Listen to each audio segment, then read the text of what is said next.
नमस्कार मित्रों। तो आज हम लोग पढ़ने वाले हैं लीनियर अलजेब्रा। तो बिना किसी देरी के चलिए स्टार्ट करते हैं।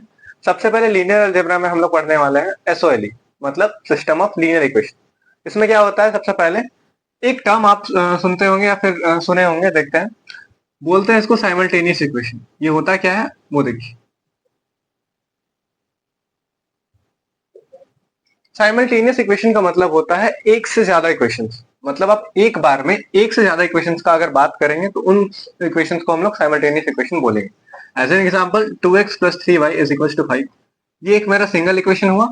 इसके साथ ही साथ अगर हम लोग कोई दूसरा इक्वेशन ले लेते हैं, मान लेते हैं 3x plus 5y is equal to 6। अगर ये दोनों इक्वेशन को हम एक साथ मिलाकर इनका बारे में बात करें तो फिर इसको हम बोलेंगे साइमल्टेनियस इक्वेशन। साइमल्टेनियस इक्वेशन को हम लोग दो पार्ट में बांटते हैं, मतलब इनका जो सॉल्यूशन के आधार पर दो पार्ट में बांटते हैं। या तो साइमल्टेनियस इक्वेशन जो है उसका सॉल्यूशन एग्जिस्ट करेगा, या फिर इसका सॉल्यूशन एग्जिस्ट नहीं करेगा। अब यहां पे देखते हैं एक साइमल्टेनियस इक्वेशन का सॉल्यूशन एग्जिस्ट करना है, इसका मतलब क्या होता है।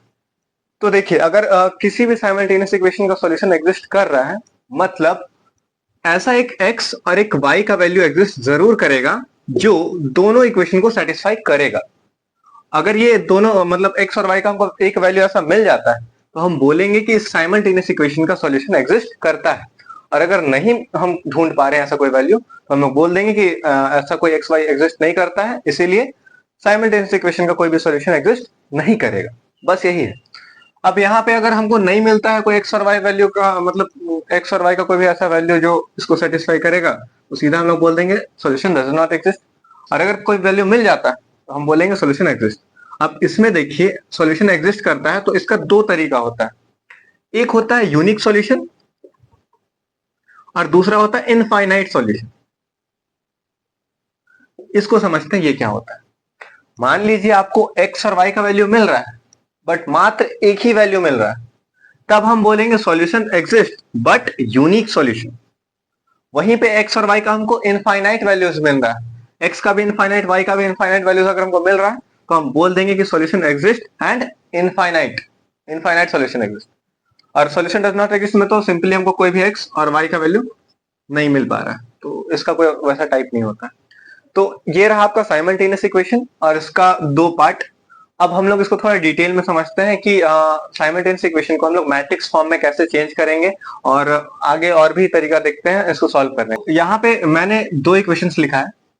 इसमें सबसे पहले जो कोफिशिएंट है, इन चारों का मैंने एक मैट्रिक्स बनाया। इसको बोलते हैं कोफिशिएंट मैट्रिक्स।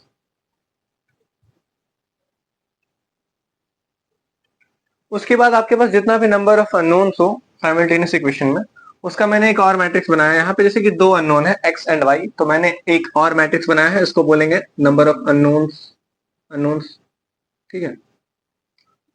और तीसरा मैट्रिक्स होता है ये आरएचएस साइड में आपका जो भी वेक्टर है, उसका मैंने एक मैट्रिक्स बनाया है, इसको बोलेंगे आरएचएस वेक्टर बोल सकते हैं। ठीक है। तो ऐसे कोई भी अगर आपको साइमल्टेनियस इक्वेशन दिया रहेगा तो आप पहले इन मैट्रिक्स के फॉर्म में इस तरीके से तोड़ लीजिए। उसके बाद इनको साथ में कैसे लिखते हैं वो देखिए। सबसे पहले आप लिखेंगे 3 7 4 3। इनटू में हो जाएगा जो आपका अननोन्स है X and Y, is equals to जो आपका आरएचएस वेक्टर है 3 एंड 4। ये आपका हुआ matrix representation of simultaneous equation.